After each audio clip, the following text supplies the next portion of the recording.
I'm not going to get too much into the details. You guys can see the numbers. Mobile works. Okay, that's just kind of the bottom line. For me, the reason why has always been kind of that burr under my saddle. Why is this such a big deal? Why is mobile making such an impact? And we've heard the arguments, it's the less clutter on the page. There's a novelty factor. There's one ad per page. The proportion of the ad is large. And for some reason, those arguments, very, very valid, and I buy into them, but there was something missing for me. So I've been poking around, and I've been doing a lot of research to try and understand what that secret sauce actually is. And what I found was that it's engagement. And how did I kind of come about this? So the folks, and I see a couple of you that are on your devices right now, how many of you can actually tell me the last 4 words I just said? See, that's what I'm talking about, engagement, right? You kind of block out everything else. So I did a little research with consumers, and I said, all right, here are the things that you can do on your PC. Browse the internet, watch videos, use applications, and those kind of things. You can still do those same things on your mobile device. Okay, let's see how engaging those are for the mobile people who use them on the mobile device, as well as those that use it on the PC. What I found was that people that do those activities on the mobile phone, specifically the smartphone, were as engaged as they were when they were doing it on the PC. What does this tell me? You put into a factor that somebody is paying as much attention and is getting such a great experience on the mobile device as they are on the PC.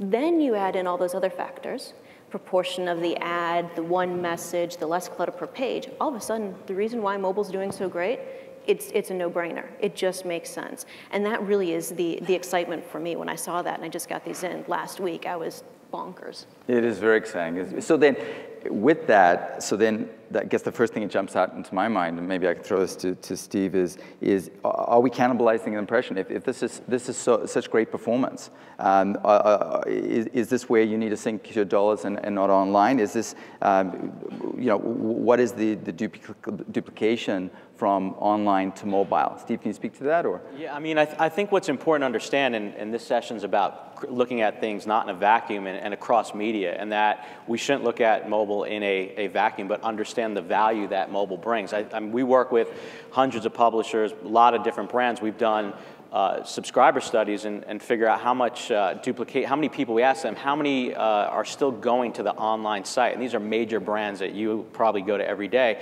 And about 20 to 40% of those consumers on sites like the NFL or Univision or CBS are not going to the online version anymore. So I think number one is you're seeing a user. I know myself, who's a big ESPN and CNN user, I don't go online nearly as much as I used to. So we got to understand that consumer behavior is changing from that perspective. I think the second thing is when we do talk about the value of the impression, I think it's important, again, when we're comparing apples to apples between mobile and online, and the same standards from the agencies and marketers, we're holding the same pricing standards. Again, we have to look at, in the online world, you might be paying, let's call it a $10 CPM for an impression, but really that publisher's getting $40 to $60 for that page because they're selling multiple impressions, where in online you truly are getting that potentially one impression for that page. So again, I think the value equation, if we look at mobile, and I know some of the things that Fuch's going to talk about, from a marketer's perspective, we got to look at how can mobile complement the overall plan.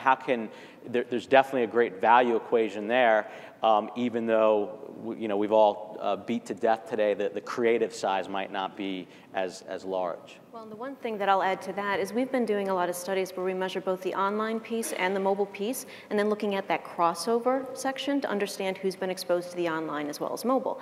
That crossover piece, it's insane. It's about 1 to 5% of people that are on the online site are seeing the mobile ads.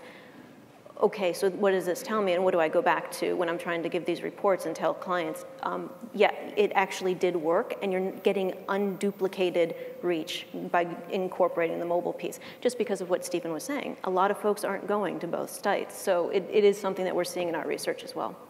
Right. So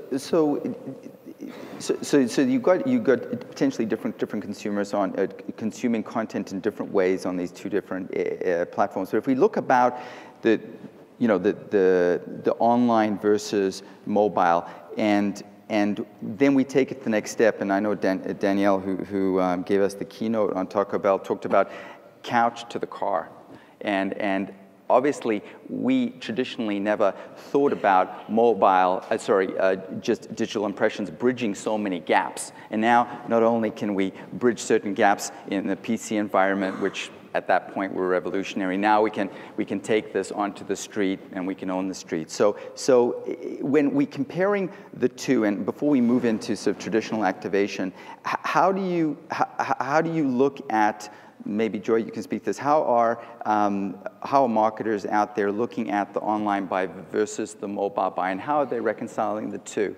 Yep. In the mobile space, what we're seeing when they're doing online, it's, it's got the rich landing page, there's video, there's all this kind of good stuff online. Standard buy. With mobile, they're going, just like what we heard with Taco Bell, there's a utility factor. It's planting the seed. I don't know, following the Twitter feed, how many people said, okay, now I'm really craving a soft taco? I was one. It was 9 o'clock in the morning, but they're talking about Taco Bell. What do? Okay, I see this ad, I see a store finder. Bingo, you planted the seed, you do this. We did a campaign for a family-friendly restaurant that was doing ice cream, was promoting their ice cream. Same thing, it's summertime, you plant the seed for ice cream, you have the store locator, so it's the store locator. I know, Stephen, you guys do a ton of things about click to call, set up an appointment, do anything else like that. With mobile, it's I've got your attention now give me a way to interact and give you follow-up the information later. And that's really what we're seeing in terms of online, you might get a bookmark, you might do this stuff. With mobile, it's actually, all right, give me something to interact with you later. And that's really kind of what we're seeing as the success. Which is a great segue for us into talking about the phone as, I like to call it the mobile mouse, or in this document that we came out, we talked about interactive convergence and how this is the ultimate interactive convergence. And so as, Fook, if I could turn to you, and if you have any synapses going off to your flight, and connecting the various media touch points. And obviously, you're sitting there and you're looking at this as a larger play. You want all the different pieces to connect and work, and ultimately, you want 1 + 1 = 3. You want to strategically buy and make it work right across. If you could walk us through this particular example with Kmart, sure. and walk me through sort of how you try to connect the dots, what worked, mm-hmm. and I'll sure. flip through this. I just also wanted to indicate that right there is the call to action for mobile. I'll get to that as well.